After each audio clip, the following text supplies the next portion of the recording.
আজ দেখে নেওয়া যাক আপনার জেনারেল নলেজ কতটা তীক্ষ্ণ। রেডি? চলুন শুরু করি। প্রশ্ন নম্বর ১। ডিএনএ প্রথম আবিষ্কৃত হয় কত সালে? এটি আবিষ্কার করেন কে? এ 1869 সালে সুইস ফ্রেডারিক মিসক্লার, বি 1769 সালে জার্মান হ্যান্স অল্ডরিক, সি 1847 সালে ইতালিয়ান মার্কো ফেরেন্তি, ডি 1874 সালে ডাচ র্যামন্ড ভ্যান হার্স্ট। ১, ২, ৩। দারুণ! সঠিক উত্তর এ 1869 সালে সুইস ফ্রেডারিক মিসক্লার। প্রশ্ন নম্বর ২। আমরা জ্বর মাপার জন্য যে থার্মোমিটার ব্যবহার করি সেটি কত সালে আবিষ্কার হয় এবং এটি আবিষ্কার করেন কে?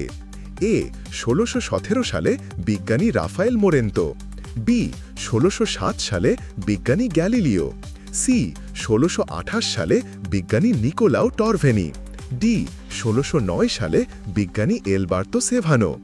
১, ২, ৩।